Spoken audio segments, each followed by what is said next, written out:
जय श्री कृष्णा। राधे राधे।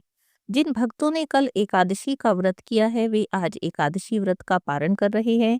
आज इस वीडियो में हम एकादशी व्रत पारण की कथा सुनेंगे, तुलसी माता की कथा सुनेंगे। सबसे पहले सुन लेते हैं एकादशी पारण व्रत कथा। बोलिए विष्णु भगवान की जय हो, कृष्ण भगवान की जय हो। बहुत समय पहले की बात है। इस पृथ्वी पर राजा अम्बरीश का शासन था। राजा अम्बरीश भगवान श्री हरि के परम भक्त थे। वे पृथ्वी के सातों द्वीप, अचल संपत्ति और अतुल ऐश्वर्य के शासक होने पर भी इन्हें सपने के समान मानते थे, क्योंकि जानते थे कि जिस धन और वैभव के लोभ में पड़कर मनुष्य घोर नरक में जाता है, वह केवल 4 दिन की चांदनी है। राजा अम्बरीश का भगवान श्री कृष्ण में और उनके प्रेमी साधुओं में परम प्रेम था।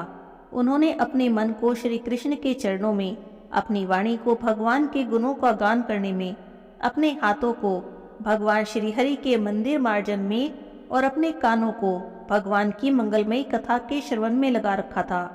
उन्होंने अपने नेत्रों को श्री हरि के विग्रह और मंदिरों के दर्शन में लगा रखा था। उन्होंने अपनी नासिका को भगवान के चरण कमलों में चढ़ी श्रीमती तुलसी की दिव्य गंध में और अपनी जिह्वा को भगवान के प्रति अर्पित नैवेद्य प्रसाद में संलग्न कर रखा था।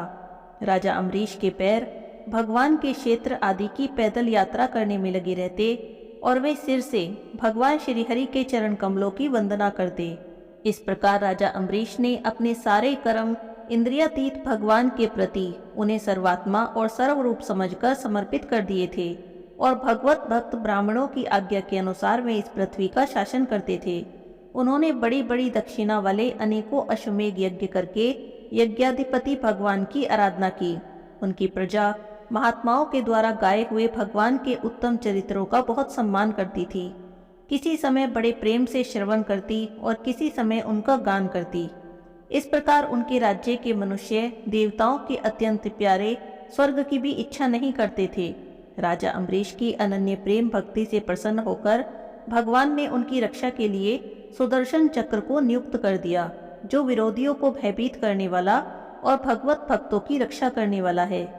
एक समय की बात है, राजा अम्बरीश ने अपनी पत्नी के साथ भगवान श्री कृष्ण की आराधना करने के लिए 1 वर्ष तक द्वादशी प्रधान एकादशी व्रत का नियम ग्रहण किया। व्रत की समाप्ति होने पर कार्तिक महीने में उन्होंने 3 रात तक उपवास किया और एक दिन यमुना जी में स्नान करके भगवान श्री कृष्ण की पूजा की। उसके बाद पहले ब्राह्मणों को स्वादिष्ट और अत्यंत गुणकारी भोजन कराया। उन लोगों के घर 60 करोड़ गायें सुसज्जित करके भेज दी। जब ब्राह्मणों को सब कुछ मिल चुका, तब राजा ने उनसे आज्ञा लेकर व्रत का पारण करने की तैयारी की। अभी राजा अम्बरीश पारण की तैयारी ही कर रहे थे कि तभी दुर्वासा ऋषि वहां पर आ गए। राजा अम्बरीश उन्हें देखते ही उठकर खड़े हो गए, उन्हें आसन देकर बैठाया और विविध सामग्रियों से उनके चरणों में प्रणाम किया और उनसे भोजन की प्रार्थना की। ऋषि दुर्वासा ने राजा अम्बरीश की प्रार्थना स्वीकार कर ली और इसके बाद आवश्यक कर्मों से निवृत्त होने के लिए वे नदी तट पर चले गए। वे ब्रह्म का ध्यान करते हुए यमुना के पवित्र जल में स्नान करने लगे। इधर द्वादशी केवल घड़ी भर शेष रह गई थी। अब राजा अम्बरीश धर्म संकट में पड़ गए। उन्होंने ब्राह्मणों से परामर्श किया और कहने लगे, हे ब्राह्मण देवताओं, ब्राह्मण को बिना भोजन कराए स्वयं खा लेना और द्वादशी रहते पारण न करना, दोनों में ही दोष है। इसीलिए इस समय जैसा करने से मेरी भलाई हो और मुझे पाप भी न लगे, ऐसा काम करना चाहिए। तब ब्राह्मणों के साथ विचार करके कहने लगे, हे ब्राह्मणों, श्रुतियों में कहा गया है कि जल पी लेना भोजन करना है भी और नहीं भी। इसीलिए इस समय मैं केवल जल से पारण कर लेता हूँ। और ऐसा निश्चय करके मन ही मन भगवान का चिंतन करते हुए राज ऋषि अम्बरीश ने जल पी लिया और फिर दुर्वासा जी के आने की बाट देखने लगे। दुर्वासा जी आवश्यक कर्मों से निवृत्त होकर यमुना तट से लौट आए। जब राजा ने आगे बढ़कर उनका अभिनंदन किया, तब उन्होंने अपने तेज से जान लिया कि राजा ने एकादशी व्रत का पारण कर लिया है। उस समय दुर्वासा जी बहुत भूखे थे, क्रोध से थर थर कांपने लगे। तब उन्होंने हाथ जोड़कर खड़े हुए राजा अम्बरीश को डांटकर कहा, अहो देखो तो सही, यह कितना क्रूर शासक है। धन के मद में मतवाला हो रहा है। भगवान की भक्ति तो इसे छू भी नहीं गई। यह अपने को बड़ा समर्थ मानता है। आज इसने धर्म का उल्लंघन करके बड़ा ही पाप किया है। मैं इसका अतिथि होकर आया हूँ, फिर भी इसने मुझे बिना भोजन कराए ही खाना खा लिया। अच्छा देख, मैं तुझे अभी इसका फल चखाता हूँ। और ऐसा कहकर वे क्रोध से जलने लगे। तब उन्होंने अपनी एक जटा उखाड़ी और उससे राजा अम्बरीश को मार डालने के लिए एक कृत्या यानी राक्षसी को उत्पन्न किया। वह आग के समान जलती हुई कृत्या हाथों में तलवार लेकर राजा अम्बरीश पर टूट पड़ी। परम पुरुष परमात्मा ने अपने भक्त की रक्षा के लिए पहले से ही सुदर्शन चक्र को नियुक्त कर रखा था। जैसे आग क्रोध से गुर्राते हुए सांप को भस्म कर देती है, वैसे ही सुदर्शन चक्र ने दुर्वासा जी की कृत्या को जलाकर ढेर कर दिया। जब दुर्वासा जी ने देखा कि मेरी बनाई हुई कृत्या तो जल गई और अब सुदर्शन चक्र मेरी ओर आ रहा है, तो वे भयभीत हो गए और अपने प्राण बचाने के लिए वहां से भागने लगे। जैसे ऊंची ऊंची लपटों वाला दावानल सांप के पीछे दौड़ता है, वैसे ही भगवान का चक्र तो मेरे पीछे ही लग गया है।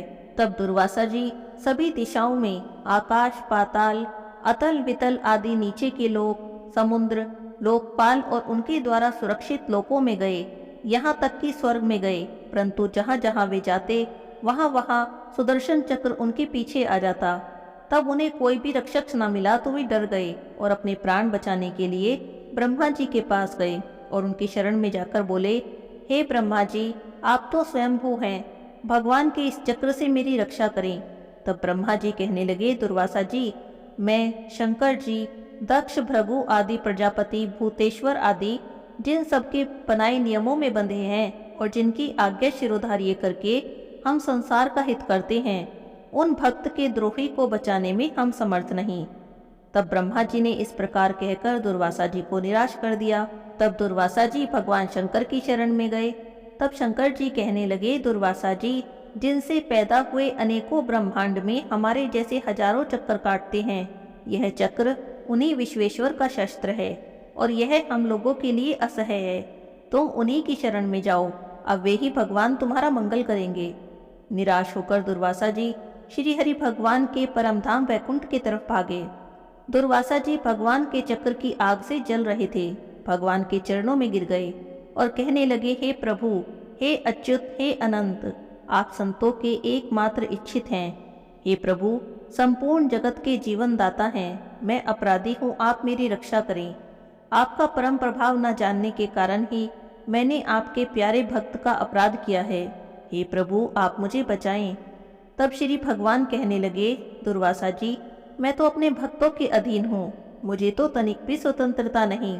मेरा जो भक्त स्त्री, पुत्र, ग्रह, गुरुजन, प्राण, धन, इहलोक और परलोक सबको छोड़कर केवल मेरी शरण में आ गए हैं, उन्हें छोड़ने का संकल्प तो मैं कर ही नहीं सकता। इसमें कोई संदेह नहीं कि ब्राह्मणों के लिए तपस्या और विद्या परम कल्याण के साधन हैं, परंतु यदि ब्राह्मण उद्दंड और अन्यायी हो जाएं, तो वे दोनों ही उल्टा फल देते हैं। दुर्वासा जी सुनिए, मैं आपसे एक उपाय बताता हूँ, जिसका अनिष्ट करने से आपको इस विपत्ति में आना पड़ा। आप उसी की शरण में जाइए, उसी से क्षमा मांगिए, तब ही आपको शांति मिलेगी। सुदर्शन चक्र की ज्वाला से जलते हुए दुर्वासा जी लौटकर राजा अम्बरीश के पास आए और उन्होंने बहुत दुखी होकर राजा के पैर पकड़ लिए। दुर्वासा जी की यह चेष्टा देखकर और उनके चरण पकड़ने से लज्जित होकर राजा अम्बरीश भगवान के चक्र की स्तुति करने लगे। राजा अम्बरीश ने कहा, हे प्रभु सुदर्शन, आप अग्नि स्वरूप हैं, भगवान के प्यारे हैं। हे हजार दांत वाले चक्रदेव, मैं आपको नमस्कार करता हूँ। समस्त अस्त्रों शस्त्रों को नष्ट कर देने वाले और पृथ्वी के रक्षक, आप इन ब्राह्मण की रक्षा करें। आप कृपा करके हमारे कुल के भाग्योदय के लिए दुर्वासा जी का कल्याण करें। हमारे ऊपर यह आपका महान अनुग्रह होगा। यदि मैंने कुछ भी दान किया है, कोई भी यज्ञ किया है और अपने धर्म का पालन किया है, यदि हमारे वंश के लोग ब्राह्मणों को अपना आराध्य देव समझते हैं, तो दुर्वासा जी की जलन मिट जाए। भगवान समस्त गुणों के एकमात्र आश्रय स्थल हैं। यदि मैंने समस्त प्राणियों के आत्मा के रूप में उन्हें ही देखा है, तो वे मुझ पर प्रसन्न हो और दुर्वासा जी के हृदय की सारी जलन मिट जाए। जब राजा अम्बरीश ने दुर्वासा जी को सब ओर से जलाने वाले भगवान के सुदर्शन चक्र की इस प्रकार स्तुति की, तब उनकी प्रार्थना से वह चक्र शांत हो गया। जब दुर्वासा ऋषि चक्र की आग से मुक्त हो गए और उनका चित्त स्वस्थ हो गया, तब वे राजा अम्बरीश को अनेकानेक उत्तम आशीर्वाद देते हुए उनकी प्रशंसा करने लगे। दुर्वासा जी ने कहा, धन्य हैं आज मैंने भगवान के प्रेमी भक्तों के महत्व को देखा। हे राजन, मैंने आपका अपराध किया, फिर भी आप मेरे लिए मंगल कामना कर रहे हैं। हे राजा अम्बरीश, आपका हृदय करुणा से भरा है। आपने मेरे अपराध को भुलाकर मेरी रक्षा की है।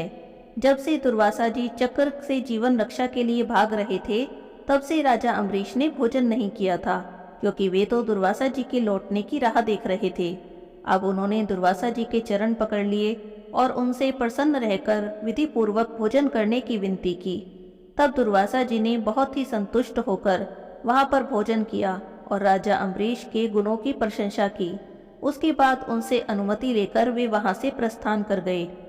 जब सुदर्शन चक्र से भयभीत होकर दुर्वासा जी भाग रहे थे, तब से उनके लौटने तक 1 वर्ष का समय बीत गया। इतने दिनों तक राजा अम्बरीश उनके दर्शन की आकांक्षा से केवल जल पीकर रहे। दुर्वासा जी के जाने के बाद उनके भोजन से बचे हुए अत्यंत पवित्र अन्न को राजा ने सपरिवार ग्रहण किया।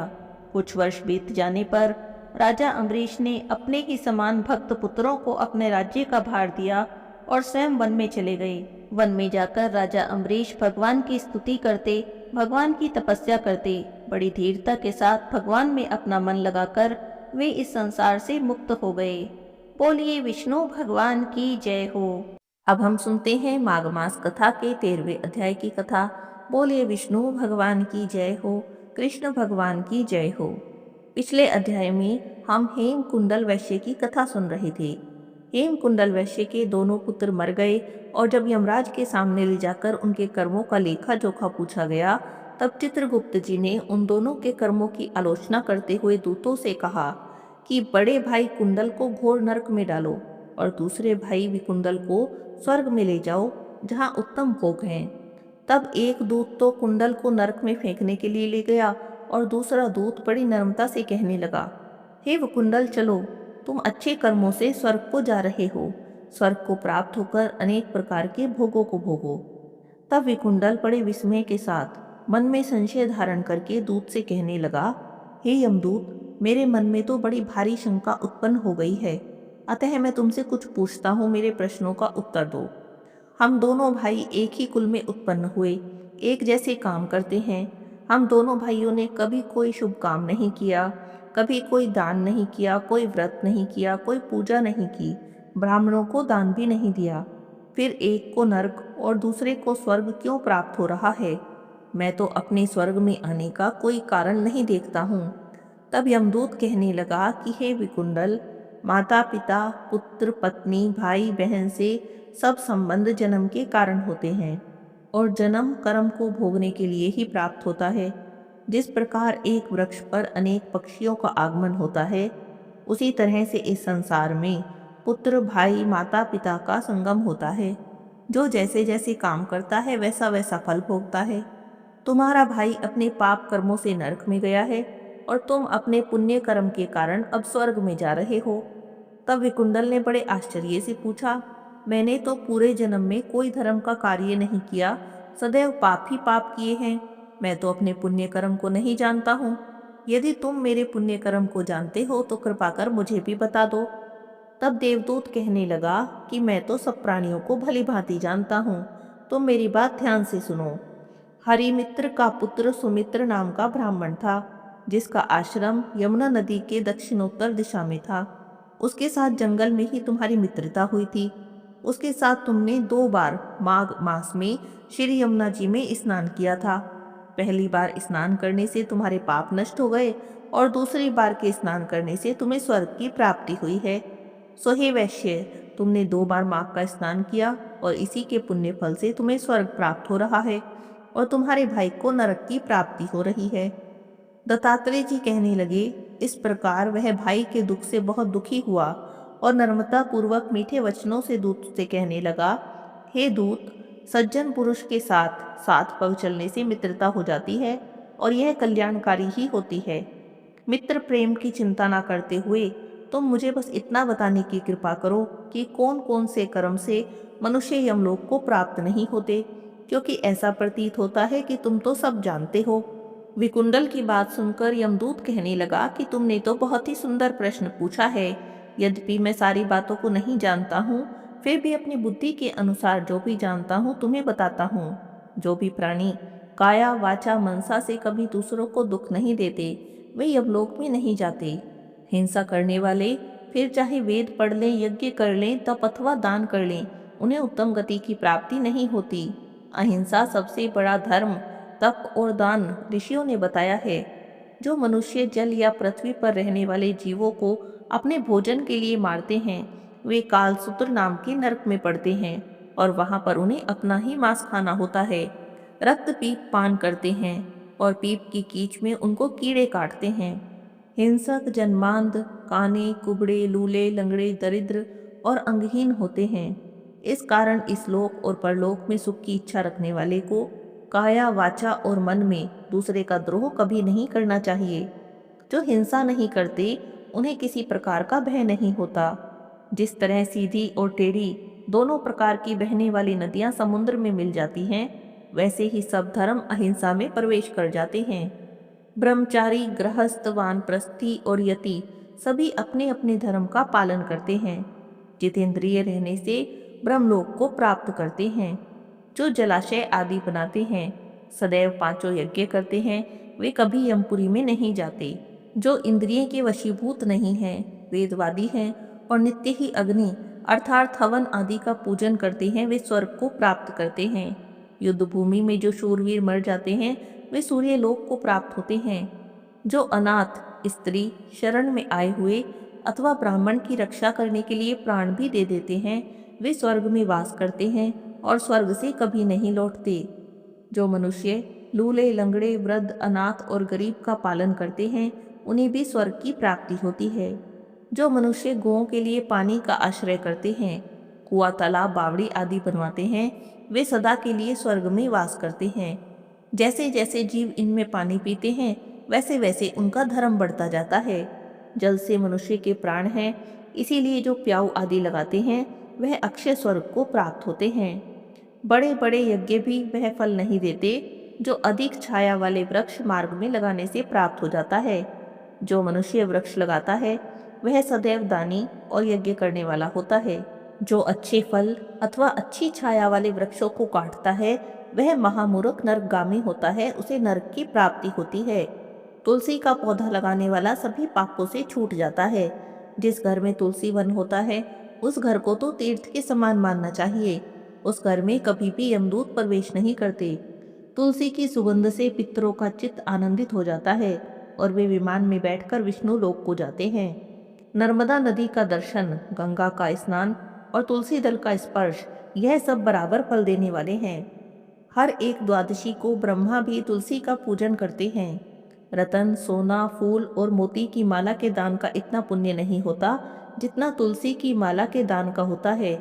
मनुष्य यदि आम के 1000 पेड़ लगाए, पीपल के 100 पेड़ लगाए, उससे जितना पुण्य अर्जित करता है, वह तुलसी के एक पौधे लगाने मात्र से अर्जित कर लेता है।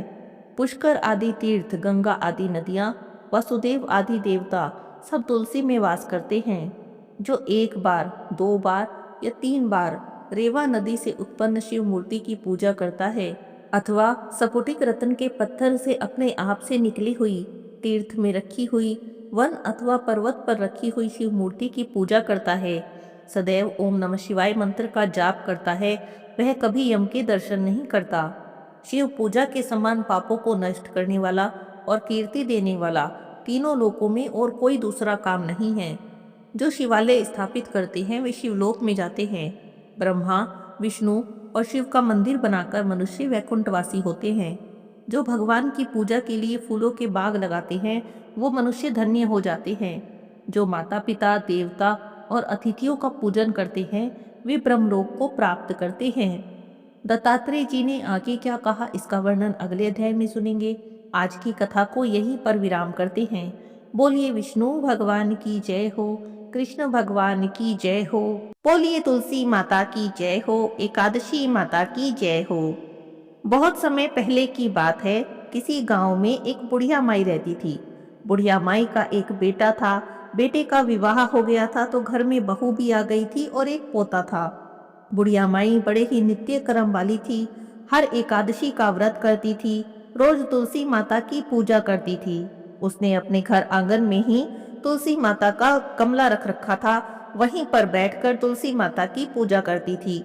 रोज सुबह उठती, तालाब पर जाती, स्नान करती, घर वापस आकर तुलसी माता को सींचती, तुलसी माता के नीचे घी का दीपक जलाती, कथा कहानी कहकर आरती करती। ऐसे ही बुढ़िया माई के दिन मजे में बीत रहे थे।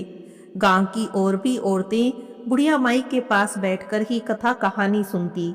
एक दिन की बात है, बुढ़िया माई अपनी सहेलियों के साथ बैठी थी। सभी आपस में बातें कर रही थी।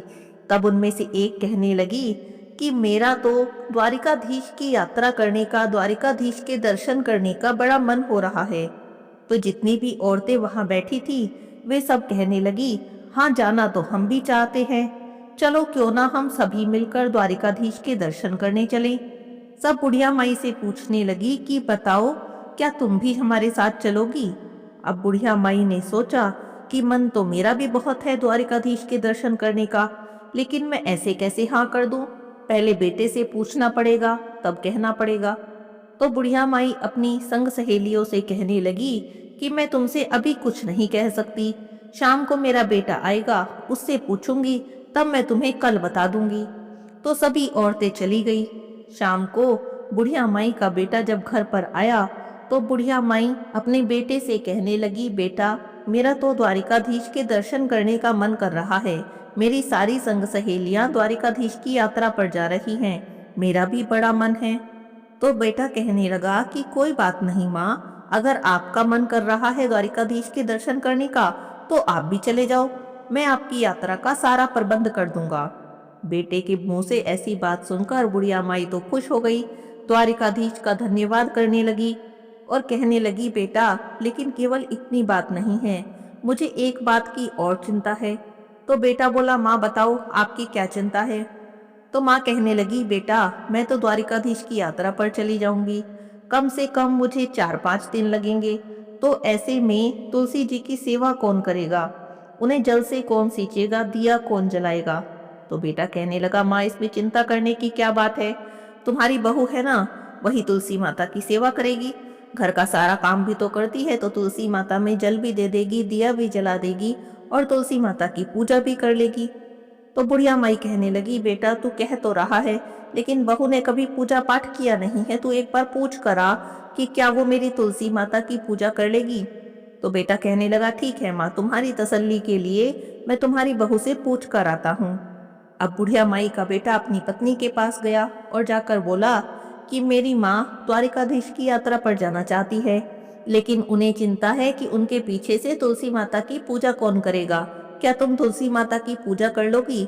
अब बहू ने मन ही मन में सोचा कि अगर मैंने मना किया तो मेरे पति ही मुझसे नाराज हो जाएंगे। तो वो अनमने से मन से कहने लगी, हाँ हाँ क्यों नहीं करूंगी, घर का सारा काम करूंगी तो तुलसी माता की पूजा करने में मुझे भला क्या परेशानी होगी।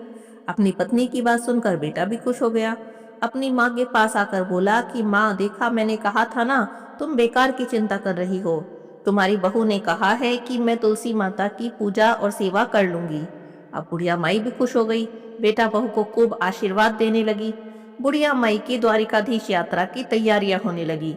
बेटे ने अपनी पत्नी से कहा कि मेरी माँ यात्रा पर जा रही है, कुछ अच्छा सा खाने का सामान बना दो, कुछ लड्डू बना दो, सुहाली बना दो, मठड़ी बना दो, कुछ ऐसा सामान बना दो कि मेरी माँ को अगर रास्ते में भूख लगे तो कहीं पर रुककर विश्राम करे और खाना पीना खा ले।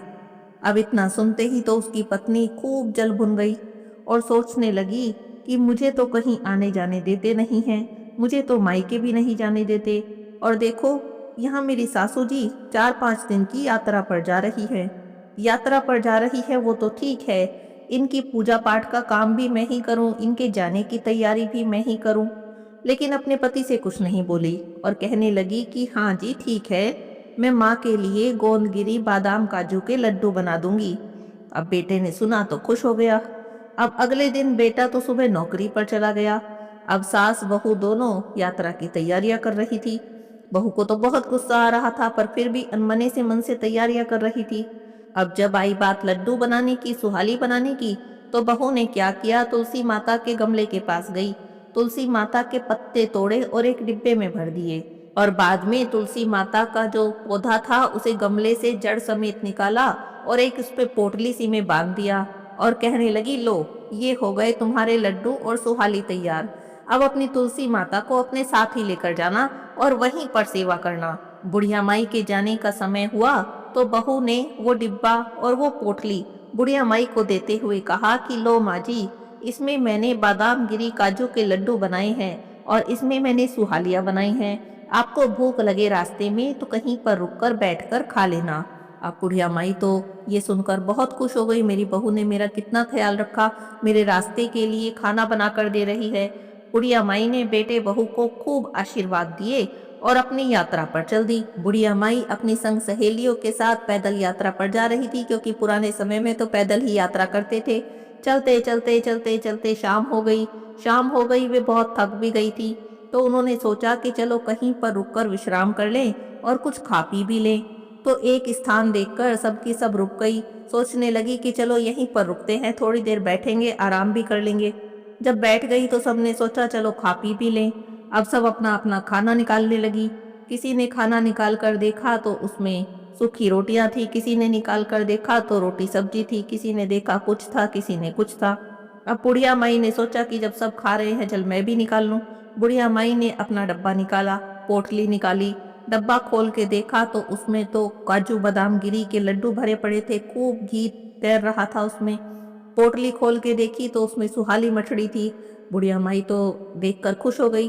बुढ़िया माई ने द्वारिकाधीश भगवान को प्रणाम किया और द्वारिकाधीश भगवान को मन ही मन वहां से भोग लगाया और भोग का जो लड्डू था, सुहाली थी, उसे अलग रख दिया। और उसके बाद अपनी संग सहेलियों से कहने लगी कि आओ बहनों, तुम भी भोजन कर लो। अब सबने देखा कि बुढ़िया माई के पास तो इतने स्वादिष्ट लड्डू हैं, तो सबके मुंह में पानी आ गया। सबने बुढ़िया माई से प्रसाद लिया, लड्डू लिए और खूब जो है आनंद से खाए। सारी की सारी औरतें बुढ़िया माई की खूब प्रशंसा करने लगी, अरे वाह तुम्हारे लड्डू तो बहुत स्वादिष्ट हैं। तब बुढ़िया माई कहने लगी, ये मेरी बहू ने बनाए हैं, मेरी बहू मेरा बहुत ध्यान रखती है। उसने सोचा कि 4-5 दिन की यात्रा पर माँ जाएगी तो रास्ते में क्या खाएगी, तो मुझे लड्डू और सुहाली बना कर दिए हैं। सारी की सारी औरतें बुढ़िया माई की बहू की प्रशंसा करने लगी, अरे वाह तुम्हारे घर में तो इतनी अच्छी बहू आई है, एक हमारी बहू देखो, खाने के नाम पर ये सूखी रोटियां दी हैं। सब अपना अपना खाना दिखाने लगी। अब बुढ़िया माई को अपने भाग्य पर बड़ा गर्व हो रहा था। उसे लग रहा था भगवान द्वारिकाधीश की कृपा से ही मुझे ऐसी बहू मिली है, ऐसा बेटा मिला है जो मेरी इतनी परवाह करता है। तो बुढ़िया माई ने अपने बेटे बहू को खूब आशीर्वाद दिया वहीं से, और फिर द्वारिकाधीश भगवान का गुणगान करते हुए, तुलसी माता के भजन गाते हुए सारी सहेलियां आगे चलने लगी। चलते चलते 1-2 दिन में द्वारिकाधीश पहुंच गई। द्वारिकाधीश पहुंची तो शाम का समय था। मंदिर में बहुत लंबी लंबी लाइन लगी हुई थी। अब सारी की सारी लाइन में लग गई। अब बुढ़िया माई लाइन में खड़ी है, मन ही मन सोच रही है, हे द्वारिकाधीश प्रभु, इतनी लंबी लाइन है, मुझे तो लगता नहीं आपके दर्शन हो जाएंगे। पट बंद होने का समय हो जाएगा और हमारा यहाँ आना बेकार हो जाएगा। अब बुढ़िया माई आंखें बंद करके द्वारिकाधीश भगवान से प्रार्थना कर रही थी, हे प्रभु, आपके दर्शन करने के लिए इतनी दूर से पैदल चलकर आई हूँ, आपके दर्शनों की प्यासी हूँ, मुझे दर्शन दे दो। जैसे ही बुढ़िया माई ने आंख खोलकर देखा तो चमत्कार हो गया। बुढ़िया माई तो लाइन में सबसे आगे खड़ी थी और द्वारिकाधीश भगवान ठीक बुढ़िया माई के सामने थे।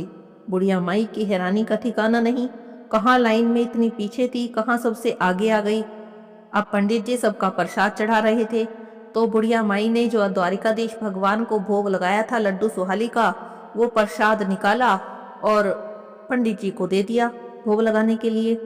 अब सोचने लगी कि यहाँ पर तो इतनी अच्छी अच्छी मिठाई, इतने अच्छे अच्छे भोग रखे हुए हैं, मेरी लड्डू सुहाली का कहाँ नंबर आएगा भोग लगाने का। वो मन ही मन भगवान से प्रार्थना करने लगी, हे प्रभु, ये जो भी प्रसाद मैं लाई हूँ इसका आप भोग लगाओ। तभी अचानक से फिर से चमत्कार हो गया। बुढ़िया माई ने देखा कि पुजारी जी ने जो उसने लड्डू सुहाली का प्रसाद दिया था, ले जाकर सबसे आगे द्वारिकाधीश भगवान के सामने रख दिया। और बुढ़िया माई को ऐसा भाव आया, ऐसा प्रतीत हुआ जैसे द्वारिकाधीश भगवान बड़े प्रेम से उसके लड्डू का भोग लगा रहे हैं। बुढ़िया माई बहुत प्रसन्न हुई, प्रभु ने मेरा भोग स्वीकार कर लिया। द्वारिकाधीश मंदिर के जो पुजारी थे सबको जब प्रसाद देने लगे तो उन्होंने बुढ़िया माई को भी प्रसाद दिया। बुढ़िया माई ने अपना पल्लू पसार कर प्रसाद ले लिया। हाथ जोड़कर सोचने लगी कि प्रसाद को घर लेकर जाऊंगी, अपने बेटे बहू पोते सबके साथ मिलकर खाऊंगी, क्योंकि द्वारिकाधीश भगवान का प्रसाद है, उनका आशीर्वाद है, सबको मिलना चाहिए। तो उसने वो प्रसाद जो डिब्बा लेकर आई थी, जिसमें लड्डू भर के लाई थी, उसी में रख दिया। अब बुढ़िया माई मंदिर से बाहर आ गई तो अपनी सहेलियों का इंतजार करने लगी कि वे भी दर्शन करके बाहर आ जाएं। थोड़ी देर के बाद सभी सहेलियां भी बाहर आ गई और आकर कहने लगी, अरे भाई बहुत भीड़ थी, हमें तो बहुत घबराहट हो रही थी, हमें तो दर्शन भी नहीं हुए। कोई कह रही थी मुझे तो बस थोड़े से दर्शन हुए। सब के सब अपनी अपनी बातें बता रही थी और बुढ़िया माई जो थी मन ही मन मुस्कुरा रही थी, भगवान का धन्यवाद कर रही थी और कहने लगी कि मुझे तो द्वारिकाधीश भगवान के बहुत अच्छे से दर्शन हुए, और केवल दर्शन ही नहीं हुए, भगवान ने तो मेरा प्रसाद भी ग्रहण किया। इस तरह से बुढ़िया माई अपनी सहेलियों के साथ द्वारिकाधीश भगवान की यात्रा करके अपने गांव की तरफ वापस चल दी। चलते चलते अपने घर पहुंच गई। उसने घर आकर अपने बेटे बहू को आवाज लगाई। बेटा अंदर से आया, उसने माँ के पैर छुए और पूछने लगा, माँ कैसी हो, यात्रा कैसी रही। तो बुढ़िया माई ने अपने बेटे को खूब आशीर्वाद दिए और कहने लगी, बेटा मेरी यात्रा तो बहुत अच्छी रही, मुझे तो बहुत अच्छे से दर्शन हुए। फिर चारों तरफ देख के कहने लगी, बेटा बहू तो दिखाई नहीं दे रही। तो कहने लगा, माँ पहले तुम पानी पियो और आराम से बैठ जाओ, बहू के बारे में बाद में पूछना। बुढ़िया माई ने सोचा कि बेटा तो बात टाल रहा है, इसका मतलब कुछ गड़बड़ जरूर है। तो बुढ़िया माई कहने लगी, बेटा मैं बैठूंगी भी बाद में और पानी भी बाद में पीऊंगी, पहले तो मुझे ये बता मेरी बहू कहाँ है। तो बेटा कहने लगा, माँ मैंने उसे घर से निकाल दिया। तो बुढ़िया माई बोली कि बेटा ये तूने क्या किया, मैं जो द्वारिकाधीश की यात्रा पर गई तो तूने पीछे से बहू को घर से निकाल दिया, ऐसा क्या हो गया था जो तूने मेरी बहू को निकाल दिया, मेरी बहू तो बहुत संस्कारी थी, इतनी अच्छी थी। तो बेटा कहने लगा कि माँ तुम अपनी बहू को नहीं जानती, उसने तेरे साथ बहुत बड़ा धोखा किया है। मैंने उससे कहा था कि मेरी माँ यात्रा पर जाएगी तो उसके लिए खाने का सामान बना देना, उसने क्या किया कि तुलसी के पत्ते तोड़ तोड़ कर डिब्बे में भर कर रख दिए।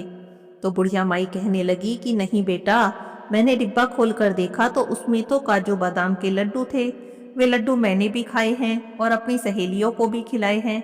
तब वो कहने लगा कि नहीं माँ, उसने मुझसे खुद कहा है कि मैंने आंगन से तुलसी के पत्ते तोड़कर जो है डिब्बे में भरे थे और वही माँ को दिए हैं। अब बुढ़िया माई सोचने लगी कि अच्छा ये तो तुलसी माता का चमत्कार है, तुलसी माता की कृपा है जो उन पत्तों के लड्डू बन गए थे। तो बेटे से कहने लगी कि कोई बात नहीं बेटा, बहू ने ऐसा किया, उसने गलती की, लेकिन उसी कारण मुझे द्वारिकाधीश भगवान के दर्शन भी हुए। बेटा मेरे साथ तो इतने चमत्कार हुए हैं कि मैं तुझे क्या बताऊं। जब मैं द्वारिकाधीश के दर्शन करने के लिए मंदिर में गई तो लाइन में बहुत पीछे खड़ी थी। मैंने द्वारिकाधीश भगवान से आंखें बंद करके प्रार्थना की। बेटा तो यकीन नहीं करेगा, मैं भीड़ में सबसे आगे हो गई, लाइन में सबसे आगे खड़ी थी। द्वारिकाधीश भगवान ठीक मेरे सामने थे और बेटा मेरे डिब्बे में एक तुलसी जी का पत्ता था और एक लड्डू जो मैंने भगवान को भोग लगाया था। जब मैंने पंडित जी को दिया तो पंडित जी ने द्वारिकाधीश भगवान के बिल्कुल आगे ले जाकर रख दिया और मुझे ऐसा लगा जैसे द्वारिकाधीश भगवान बड़े प्रसन्न हो रहे हैं और मेरे लड्डू का भोग लगा रहे हैं। बेटा मेरी बात मान, बहू ने चाहे जो भी किया हो, लेकिन बहू की वजह से ही मेरे साथ इतने चमत्कार हुए हैं और मुझे द्वारिकाधीश भगवान के इतने अच्छे से दर्शन हुए हैं। बेटा मैं तो द्वारिकाधीश भगवान के दर्शन करके निहाल हो गई हूँ। अब तू मेरी बात मान, अब तू जा और अपनी बहू को लेकर आ, तेरी बहू मायके में ही गई होगी। बुढ़िया माई का बेटा अपनी माँ की कोई बात टालता नहीं था। माँ ने कहा है बहू को लेकर आ तो वो लेने चल दिया। बहू के मायके गया, बहू को लेकर आया। जब उसकी बहू मायके से अपने घर आई तो आकर अपनी सासू माँ के पैरों में गिर गई, बहुत माफी मांगने लगी। तो बुढ़िया माई कहने लगी कि बहू मैंने तो तुझे कब का माफ कर दिया, तेरे ही कारण मुझे भगवान के दर्शन हुए हैं। तूने तुलसी माता के पत्ते मुझे डिब्बे में भर कर दिए हैं, उन्हीं के लड्डू बन गए और इसी कारण द्वारिकाधीश भगवान ने मेरा भोग स्वीकार किया, क्योंकि बिना तुलसी के तो भगवान भोग स्वीकार ही नहीं करते हैं। देख मैंने तो तुझे माफ कर दिया, अगर तुझे माफी मांगनी है तो तुलसी माता से मांग, एकादशी माता से मांग। अब बहू तुलसी माता से माफी मांगने लगी। अभी बुढ़िया माई अपनी बहू से बात कर ही रही थी कि इतने में बुढ़िया माई के पोता खेलता हुआ वहीं पर आ गया और जोर जोर से कहने लगा, दादी आ गई, दादी आ गई। अब बच्चे तो बहुत खुश होते हैं जब कोई भी बड़ा बाहर से आता है, उन्हें लगता है कि उनके लिए कुछ चीज लेकर आया होगा, कोई सामान लेकर आया होगा। तो वो कहने लगा, दादी तुम मेरे लिए क्या लाई हो? तो बुढ़िया माई कहने लगी, बेटा मैं तेरे लिए द्वारिकाधीश भगवान का प्रसाद लेकर आई हूँ। और इतना कहते हुए बुढ़िया माई ने जो वो प्रसाद का डिब्बा था, जिस डिब्बे में प्रसाद रखा था, उसे खोलने लगी। खोलकर उसमें हाथ डाला, लेकिन ये क्या, प्रसाद की जगह बुढ़िया माई के हाथ में तो कुछ और ही आ गया। बुढ़िया माई ने अपना हाथ बाहर निकाल कर देखा तो देखा उनके हाथ में तो हीरे मोती जगमगा रहे थे। बुढ़िया माई देखकर हैरान हो गई। बुढ़िया माई ने डिब्बे में झांक कर देखा तो देखा उनका डिब्बा तो पूरा हीरे मोती से भरा पड़ा था। अब बुढ़िया माई का बेटा, बुढ़िया माई की बहू, ये सब चमत्कार देखकर बहुत हैरान रह गए। बुढ़िया माई कहने लगी, बेटा मैंने तो इसमें द्वारिकाधीश भगवान का प्रसाद रखा था। ये तो तुलसी माता की, एकादशी माता की और द्वारिकाधीश भगवान की कृपा है कि मेरा ये डिब्बा हीरे मोती से भर गया है। अब बुढ़िया माई का बेटा और बहू तुलसी माता से माफी मांगने लगे, अपनी माँ की तरह तुलसी माता की पूजा करने लगे, एकादशी माता का व्रत करने लगे और इस तरह से बुढ़िया माई के दिन खुशी खुशी बीतने लगे। बुढ़िया माई के पास अब इतना धन हो गया था कि वो गरीबों की सहायता करती थी। गांव में अगर किसी को भी किसी भी चीज की आवश्यकता होती तो बुढ़िया माई सबसे आगे खड़ी हो जाती। उसने निर्धन कुंवारी कन्याओं के विवाह कराए, कुएं बावड़ी बनवाए, बच्चों के स्कूल बनवाए, अस्पताल बनवाए। बुढ़िया माई द्वारिकाधीश भगवान के उस प्रसाद को, उस धन को खूब धर्म कर्म में खर्च करती थी। बुढ़िया माई जब तक जीवित रही तुलसी माता की पूजा करती रही, एकादशी माता का व्रत करती रही, तुलसी माता को रोज कथा कहानी कहती, रोज उनकी पूजा करती, आरती करती। तुलसी माता और एकादशी माता की कृपा से बुढ़िया माई को मोक्ष की प्राप्ति हुई। हे तुलसी माता, हे एकादशी माता, हे द्वारिकाधीश भगवान, हे विष्णु भगवान, जैसे आपने बुढ़िया माई पर कृपा की, वैसे ही कथा कहानी कहते सुनते सब पर अपनी कृपा बनाए रखना। बोलिए तुलसी माता की जय हो, एकादशी माता की जय हो, विष्णु भगवान की जय हो। अब सुनते हैं अन्नदान के भंडारे भरने वाली सीता माता की कहानी। बोलिए सीता माता की जय हो। राम आए लक्ष्मण आए, देश के पुजारी आए, नित नेम का नेम लाए, आओ राम बैठो राम, तपी रसोई जीवो राम, माखन मिश्री खाओ राम, दूध बताशा पियो राम, सूत के पलका मुठो राम, शाल दुशाला पुठो राम, शाल दुशाला ओढ़ो राम, जब बोलो जब राम ही राम, राम सवारे सबके काम, हल्ली घर भंडार भरेंगे, सबका बेड़ा पार करेंगे। श्री राम जय जय राम, श्री राम जय जय राम। सीता माता कहानी कहती और श्री राम सुना करते। एक दिन श्री राम को किसी काम से बाहर जाना पड़ गया तो सीता माता कहने लगी, भगवान मेरा तो 12 वर्ष का नितनेम है, अब आप बाहर जाएंगे तो मैं अपनी कहानी किसे सुनाऊंगी। तब श्री राम ने कहा, तुम कुएं की पाल पर जाकर बैठ जाना, वहां जो औरतें पानी भरने आएंगी उन्हें तुम अपनी कहानी सुना देना।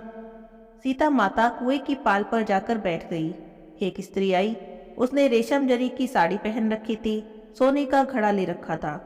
सीता माता ने उसे देखा तो कहा, बहन मेरा 12 वर्ष का नितनेम है, तू मेरी कहानी सुन ले। तब वह कहने लगी, मैं तुम्हारा नितनेम सुनूंगी तो मुझे घर जाने में देर हो जाएगी और मेरी सास मुझसे लड़ेगी। उसने कहानी नहीं सुनी और अपने घर चली गई। घर जाते जाते उसकी रेशम जरी की साड़ी फट गई, सोने का घड़ा मिट्टी का घड़ा हो गया। जब घर गई तो सास ने देखा तो पूछा, अरे बहू ये किसका दोष अपने से ले आई है? तो बहू कहने लगी, माँ जी कुएं पर एक औरत बैठी थी, कह रही थी मेरी कहानी सुन ले, मैंने कहानी नहीं सुनी तो उसका ये फल हो गया। बहू की बातें सुनकर अगले दिन सास वही साड़ी पहनकर गई और वही घड़ा लेकर कुएं की पाल पर गई। सास को सीता माता बैठी पाई तो सीता माता कहने लगी, बहन अगर तुम्हारे पास समय हो तो मेरी कहानी सुन लो। तो सास कहने लगी, बहन कहानी एक बार छोड़ 4 बार सुन लूंगी। तब सीता माता कहानी सुनाने लगी। राम आए लक्ष्मण आए, देश के पुजारी आए, नित नेम का नेम लाए, आओ राम बैठो राम, तपी रसोई जिम्मो राम, माखन मिश्री खाओ राम, दूध पताशा पियो राम, सूत के पलका मुठो राम, शाल दुशाला पुठो राम, शाल दुशाला ओढ़ो राम, जब बोलूं जब राम ही राम, राम संवारे सबके काम, खाली घर भंडार भरेंगे, सबका बेड़ा पार करेंगे। श्री राम जय राम जय जय राम, श्री राम जय राम जय जय राम। कहानी पूरी हुई तो सास कहने लगी, बहन कहानी तो बहुत अच्छी है। कहानी सुनकर सास अपने घर गई तो उसकी साड़ी फिर से रेशम जरी की हो गई, मिट्टी का घड़ा फिर से सोने का घड़ा हो गया। बहू कहने लगी, सासू माँ आपने ये सब कैसे कर दिया? तो सास बोली, बहू तू दोष लगा कर आई थी और मैं दोष उतार कर आ रही हूँ। बहू ने पूछा कि ऐसी वो कौन थी? तो सास बोली कि वो सीता माता थी, पुराने से नया कर देती है, खाली घर भंडार भर देती है, लक्ष्मी जी का घर में वास कर देती है, जो भी मन में इच्छा हो उसे पूरी कर देती है। तब बहू कहने लगी, माँ जी फिर तो ऐसी कहानी मुझे भी सुना दो। तो सास कहने लगी, ठीक है भाई तुम भी सुन लो। सास ने कहानी कही और बहू ने सुनी। राम आए लक्ष्मण आए, देश के पुजारी आए, नित नेम का नेम लाए, आओ राम बैठो राम, तपी रसोई जिम्मो राम, माखन मिश्री खाओ राम, दूध बताशा पियो राम, सूत के पलका मुठो राम, शाल दुशाला पुठो राम, शाल दुशाला ओढ़ो राम, जब बोलूं जब राम ही राम, राम संवारे सबके काम, खाली घर भंडार भरेंगे, सबका बेड़ा पार करेंगे। श्री राम जय राम जय जय राम, श्री राम जय राम जय जय राम। कहानी पूरी हुई तो बहू बोली कि सासू जी कहानी तो बहुत अच्छी है। तब सास बोली, हाँ कहानी बहुत अच्छी है, अब हम इसे रोज कहा करेंगे। अब सास बहू दोनों सुबह उठती, नहाती धोती, पूजा पाठ करने के बाद नित नेम की सीता माता की कहानी कहती। एक दिन की बात है, पड़ोस से एक औरत आई और कहने लगी, बहन जरा सी आँच दे दो। तो वह बोली कि अभी हमने आँच नहीं जलाई। तब पड़ोसन बोली, तुम सुबह 4 बजे से उठी हो, फिर क्या कर रही हो? तब उन्होंने कहा, सुबह से उठकर हम नहाते धोते हैं, पूजा करते हैं, फिर सीता माता की नितनेम की कहानी कहते हैं। पड़ोसन ने उनकी बातें सुनकर कहा कि सीता माता की नितनेम की कहानी कहने से क्या होता है? तो वे बोली, इस कहानी को कहने से घर में अन्न धन के भंडारे भर जाते हैं, सारे काम सिद्ध हो जाते हैं, मन में कोई भी इच्छा हो वो पूरी हो जाती है। तब पड़ोसन बोली, बहन ऐसी कहानी तो तुम मुझे भी सुना दो। अब सास ने कहानी कही और पड़ोसन ने सुनी। राम आए लक्ष्मण आए, देश के पुजारी आए, नित नेम का नेम लाए, आओ राम बैठो राम, तपी रसोई जिम्मो राम, माखन मिश्री खाओ राम, दूध बताशा पियो राम, सूत के पलका मुठो राम, शाल दुशाला पुठो राम, शाल दुशाला ओढ़ो राम, जब बोलूं जब राम ही राम, राम संवारे सबके काम, खाली घर भंडार भरेंगे, सबका बेड़ा पार करेंगे। श्री राम जय राम जय जय राम, श्री राम जय राम जय जय राम। कहानी सुनने के बाद पड़ोसन कहने लगी, बहन कहानी तो मुझे भी बहुत अच्छी लगी। अब वह पड़ोसन भी नित्य नेम सीता माता की कहानी कहने लगी। सीता माता ने उसके भी भंडारे भर दिए, उसकी भी सारी इच्छाएं पूरी हो गई। हे सीता माता, जैसे आपने उन सब के भंडारे भरे, जैसे उनकी इच्छाएं पूरी करी, जैसे उनकी मनोकामनाएं पूरी की, वैसे ही आप हमारे भी भंडारे भरना, हमारी भी मनोकामनाएं पूरी करना। कहानी सुनने वाले, कहने वाले, पुकारा भरने वाले सब पर अपनी दया बनाए रखना। बोलिए सीता माता की जय हो। जय श्री राम जय श्री राम जय श्री राम। अब हम सुनते हैं धर्मराज जी की कहानी। बोलिए धर्मराज जी की जय हो। बहुत समय पहले की बात है, किसी गांव में एक बुढ़िया माई रहती थी। पूजा पाठ बहुत करती थी, व्रत नियम करती थी। अब बुढ़िया माई की मृत्यु हुई तो यमदूत लेने आए। बुढ़िया माई यमदूतों के साथ चली गई। अभी थोड़ी ही दूर आगे चली थी कि आगे गहरी नदी बहती मिली। बुढ़िया माई नदी में डूबने लगी। अब दूतों ने पूछा, माई अपने जीवन में कभी गाय का दान किया है क्या? अब बुढ़िया माई ने मन में गाय का ध्यान किया तो गाय माता वहां पर उपस्थित हो गई। गाय की पूंछ पकड़कर बुढ़िया माई ने नदी पार कर ली। थोड़ी दूर आगे चली तो काले कुत्ते खाने को दौड़े। तब दूतों ने पूछा, माई कुत्ते को रोटी दी है क्या? अब बुढ़िया माई ने कुत्तों का ध्यान किया तो कुत्ते वहां से चले गए। थोड़ी दूर आगे चली तो काले कौवे बुढ़िया माई को चोंच मारने लगे। अब दूत कहने लगे कि क्या कभी ब्राह्मण की बेटी को सिर में तेल लगाने को दिया है? बुढ़िया माई ने ब्राह्मण की बेटी को याद किया तो कौवों ने चोंच मारना छोड़ दिया। बुढ़िया माई आगे चली तो पैरों में कांटे चुभने लगे। तब दूत कहने लगे, माई क्या तुमने अपने जीवन में कभी चप्पल का दान किया है? बुढ़िया माई ने जब अपना दान याद किया तो पैरों में चप्पल आ गई। थोड़ी दूर आगे चली तो चित्रगुप्त जी ने दूतों से कहा कि तुम किसे ले आए हो? तब वे कहने लगे कि बुढ़िया माई ने दान पुण्य तो बहुत किया पर धर्मराज जी के नाम पर कुछ भी नहीं किया, इसीलिए आगे के द्वार बंद हैं। बुढ़िया माई कहने लगी, अब मैं क्या करूं? मुझे आप एक काम करो, 7 दिन के लिए वापस धरती पर भेज दो। 7 दिनों तक धर्मराज जी की कहानी सुनूंगी, धर्मराज जी की पूजा करूंगी और उद्यापन करने के बाद वापस आ जाऊंगी। तब चित्रगुप्त जी ने बुढ़िया माई को वापस धरती पर भेज दिया। अब पूरे गांव में खबर फैल गई कि बुढ़िया माई तो भूतनी का रूप धारण करके आई है। कोई मर गया हो अचानक से जिंदा हो जाए तो लोग तो यही कहेंगे ना। अब बुढ़िया माई सबकी सुनते सुनाते अपने घर पहुंची तो बेटे बहू ने भी भूतनी समझ के घर के दरवाजे बंद कर लिए। तब बुढ़िया माई कहने लगी कि मैं भूतनी नहीं हूँ, मैं तो धर्मराज जी के कहने पर वापस आई हूँ। मैं नियम से धर्मराज जी की कहानी सुनूंगी, व्रत करूंगी, उद्यापन करूंगी और फिर वापस चली जाऊंगी। तब उसकी बात सुनकर उसके बेटे ने उद्यापन पूजा की सारी सामग्री उसे ला कर दे दी। सबने कहानी सुनी लेकिन कहानी का हुंकारा किसी ने भी नहीं भरा। तब बुढ़िया माई पड़ोसन के पास गई और पड़ोसन से कहने लगी कि तुम मेरी कहानी सुन लो। पड़ोसन कहानी सुनने लगी। पड़ोसन ने कहानी भी सुनी और हुंकारा भी पढ़ दिया। बुढ़िया माई ने 7 दिन तक धर्मराज जी की कहानी कही, व्रत किया और फिर व्रत का उद्यापन किया, सभी सामान को दान कर दिया। तब धर्मराज जी ने बुढ़िया माई के लिए धरती पर विमान भेजा। विमान देखा तो सभी गांव वाले भी कहने लगे कि स्वर्ग तो हम भी जाएंगे।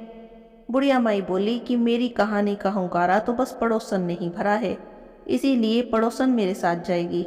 तो सभी गांव वालों ने बुढ़िया माई के पैर पकड़ लिए और कहने लगे कि आप हमें फिर से धर्मराज जी की कहानी सुना दो। अब बुढ़िया माई ने सबको धर्मराज जी की कहानी सुना दी। कहानी सुनने के बाद सभी लोग विमान पर बैठकर स्वर्ग में गए। तब धर्मराज जी कहने लगे कि मैंने तो सिर्फ बुढ़िया माई के लिए विमान भेजा था, ये सारे गांव वाले यहाँ पर क्यों आ गए हैं? बुढ़िया माई बोली कि मेरी कहानी इन सभी ने सुनी है, मुझे जो भी पुण्य मिला है उसमें से आधा पुण्य इन्हें भी दे दो। तब धर्मराज जी ने सभी गांव वासियों को स्वर्ग में वास दिया। हे धर्मराज जी, जैसे आपने बुढ़िया माई को स्वर्ग में वास दिया, धर्मराज जी की कहानी कहते सुनते हुंकारा भरते सभी को स्वर्ग में वास देना और सभी की मनोकामना पूरी करना, सब पर अपनी कृपा बनाए रखना। बोलिए धर्मराज जी की जय हो, बोलिए बृहस्पति देव भगवान की जय हो। किसी गांव में एक भाई बहन रहते थे। भाई का विवाह हो गया था, बहन का विवाह नहीं हुआ था। बहन बहुत पूजा पाठ वाली थी, खूब धर्म कर्म करती थी। आए बृहस्पतिवार को बृहस्पति भगवान का व्रत करती। बृहस्पति भगवान उसकी व्रत पूजा से बहुत प्रसन्न थे। गुरुवार के दिन आते और 4 लड्डू और चांदी का कटोरा देकर चले जाते। बहन लड्डू तो खा लेती और कटोरा कोठड़ी में रख देती। उस कोठड़ी को किसी को भी खोलने नहीं देती। एक दिन उसकी भाभी ने कोठड़ी खोलकर देख लिया। देखा तो कोठड़ी में जगमग हो रही है। उसने पड़ोसन से कही तो पड़ोसन बोली कि तुम्हारी ननंद कहाँ से लाती है?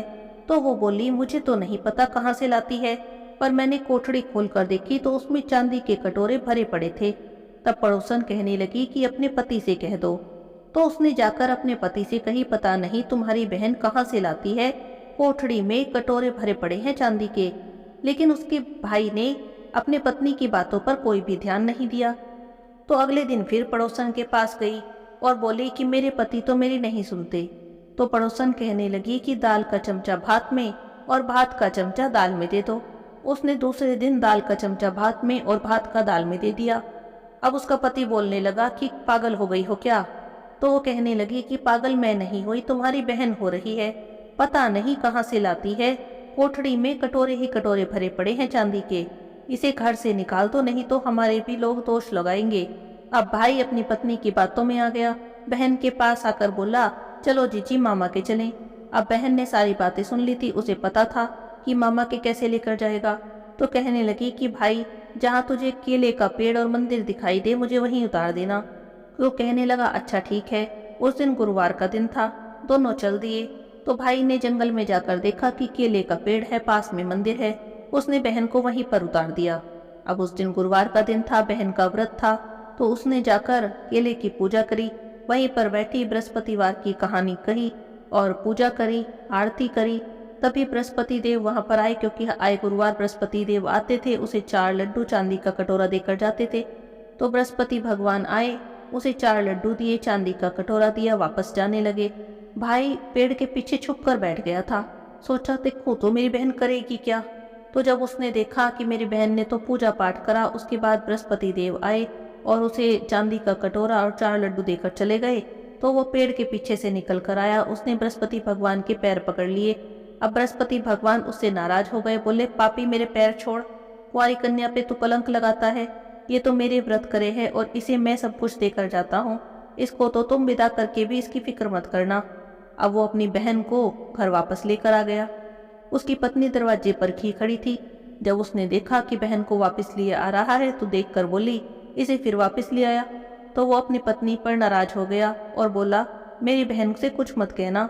मेरी बहन तो बृहस्पतिवार के व्रत करती है और बृहस्पति भगवान इसे चांदी का कटोरा देकर जाते हैं। उसकी पत्नी को गुस्सा आ गया, बोले, मैं भी देखूंगी इसके बृहस्पति भगवान को। तो सारे नगरी में जाकर बोलाई कि सारे अपने अपने बच्चों को लेकर मेरे घर आ जाना। मेरी ननंद बृहस्पतिवार के व्रत करती है, सबको 4-4 लड्डू और चांदी का कटोरा बांटेगी। अब तो बहन ने सुना, उसे बड़ी चिंता हुई। बहन तो एक टांग पर खड़ी हो गई, बृहस्पति भगवान से प्रार्थना करने लगी, बृहस्पति भगवान मेरी लाज रखो। 3 बार उसने बृहस्पति भगवान से प्रार्थना की। बृहस्पति महाराज आए, सबको 4-4 लड्डू और चांदी का कटोरा देके चले गए। हे बृहस्पति भगवान, जैसे आपने उस लड़की की लाज रखी, सब की रखना। कहते सुनते हुंकारा भरते सब पर अपनी कृपा बनाए रखना। बोलिए बृहस्पति भगवान की जय हो, विष्णु भगवान की जय हो। एक तपसी था और एक लपसी था। तपसी तो भगवान की तपस्या करता और लपसी रोज 1.25 सेर की लापसी बनाता, भोग लगाता, घंटी बजाता और जीम लेता। एक दिन दोनों में झगड़ा हो गया। तपसी बोला कि मैं बड़ा हूँ। लपसी कहने लगा कि नहीं, मैं बड़ा हूँ। तपसी बोला कि मैं रोज भगवान की तपस्या करता हूँ, इसीलिए मैं ही बड़ा हूँ। लपसी बोला कि मैं रोज भगवान को 1.25 सेर की लापसी का भोग लगाता हूँ, इसीलिए मैं बड़ा हूँ। दोनों आपस में झगड़ रहे थे। नारद जी वहां से गुजरे तो दोनों को झगड़ते देखा। पूछने लगे कि क्यों झगड़ रहे हो। तब दोनों ने अपनी अपनी बात कह दी। नारद जी बोले कि तुम लोग आपस में झगड़ा मत करो, तुम में से कौन बड़ा है इस बात का फैसला मैं कर दूंगा। अगले दिन सुबह सुबह तपसी और लपसी दोनों नहा कर आ रहे थे। नारद जी ने दोनों के रास्ते में 1.25 करोड़ की अंगूठी रख दी। तपसी ने अंगूठी देखी तो उसने तुरंत उठा ली। इतनी कीमती अंगूठी देखकर उसके मन में लालच आ गया। सोचने लगा कि बड़ी कीमती अंगूठी है, इसे बेचूंगा, बहुत सारे पैसे मिलेंगे। उन पैसों से एक बहुत बड़ा यज्ञ करूंगा और अपने आप को बड़ा साबित कर दूंगा। उधर लपसी ने अंगूठी देखी तो सोचने लगा, अरे किसी की कीमती अंगूठी गिर गई है, लेकिन उसने अंगूठी को हाथ तक नहीं लगाया। सोचने लगा कि कहीं मैंने उठा ली तो चोर डाकू मेरे पीछे पड़ जाएंगे, कहीं मुझे मार दिया तो। वो तो रोज की तरह 1.25 सेर की लापसी बनाई, भगवान को भोग लगाया, घंटी बजाई और जीव लिया। थोड़ी देर में नारद जी वहां पर आए। दोनों कहने लगे कि बताओ नारद जी, हम दोनों में से कौन बड़ा है। तो नारद जी बोले कि दोनों खड़े हो जाओ। दोनों खड़े हो गए। जैसे ही दोनों खड़े हुए, तपसी के पैर के नीचे से अंगूठी निकली, जो उसने तपस्या करते टाइम अपने पैर के नीचे छुपा ली थी। तो नारद जी तपसी से बोले कि इतनी तपस्या कर ली तूने, पर तेरे मन का लालच अभी तक नहीं गया। जा, अब तुझे तेरी तपस्या का भी कोई फल नहीं मिलेगा। इतना सुनना था कि तपसी तो जोर जोर से रोने लगा। रोते रोते नारद जी के पैरों में गिर गया। बोला, महाराज दया करो और बताओ कि मुझे मेरी तपस्या का फल कैसे मिलेगा। तब नारद जी बोले कि जो अपने घर में गाय कुत्ते की रोटी नहीं बनाएगा तो उसकी तपस्या का फल तुझे मिल जाएगा। दीवा जलाकर हाथ नहीं जोड़ेगा, ब्राह्मण को भोजन कराकर दक्षिणा नहीं देगा, तब उसकी तपस्या का फल तुझे मिल जाएगा। साड़ी देकर भेंट नहीं देगा तो उसकी तपस्या का फल तुझे मिल जाएगा।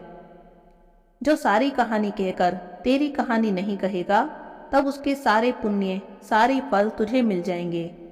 बस तभी से सभी कथा कहानी के साथ तपसी लपसी की कहानी जरूर सुननी चाहिए, नहीं तो किसी भी कथा कहानी का फल नहीं मिलता। तुलसी महारानी की आरती। तुलसी महारानी नमो नमो, तुलसी महारानी नमो नमो, हरि की पटरानी नमो नमो, तुलसी महारानी नमो नमो। धन तुलसी पूरण तप कीनो, शालिग्राम बनी पटरानी नमो नमो, तुलसी महारानी नमो नमो। जाके पत्र मंजरी कोमल, श्रीपति कमल चरण लपटानी नमो नमो, तुलसी महारानी नमो नमो, हरि की पटरानी नमो नमो। कौन से महीने में बोई रानी तुलसा, कौन से महीने में हुई हरियाली नमो नमो, तुलसी महारानी नमो नमो, हरि की पटरानी नमो नमो। कौन से महीने में हुई तेरी पूजा, कौन से महीने में हुई पटरानी नमो नमो, तुलसी महारानी नमो नमो, हरि की पटरानी नमो नमो। आषाढ़ मास में बोई रानी तुलसा, सावन मास में हुई हरियाली नमो नमो, तुलसी महारानी नमो नमो।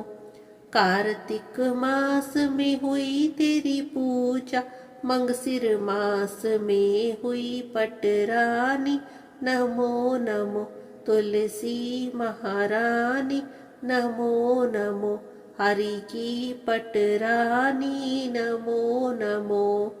धूप दीप नैवेद्य आरती, पुष्पन की वर्षा बरसानी नमो नमो, तुलसी महारानी नमो नमो, हरि की पटरानी नमो नमो।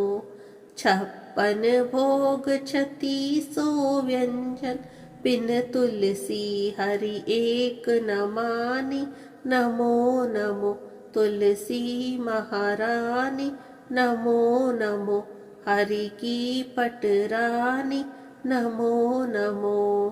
जो तुलसी को सवेरे गाए, श्री कृष्ण के दर्शन पाए नमो नमो, तुलसी महारानी नमो नमो, हरि की पटरानी नमो नमो। जो तुलसी को दोपहर को गाए, खीर खांड के भोग लगाए नमो नमो, तुलसी महारानी नमो नमो, हरि की पटरानी नमो नमो। जो तुलसी को शाम को गाए, श्री कृष्ण की आरती उतारे नमो नमो, तुलसी महारानी नमो नमो, हरि की पटरानी नमो नमो। जो तुलसी को रात में गाए, श्री कृष्ण के चरण दबाए नमो नमो, तुलसी महारानी नमो नमो, हरि की पटरानी नमो नमो। सभी सखी मैया तेरो यश गावे, भक्ति दान दीजो महारानी नमो नमो, तुलसी महारानी नमो नमो, हरि की पटरानी नमो नमो, तुलसी महारानी नमो नमो, तुलसी महारानी नमो नमो। बोलिए तुलसी माता की जय हो।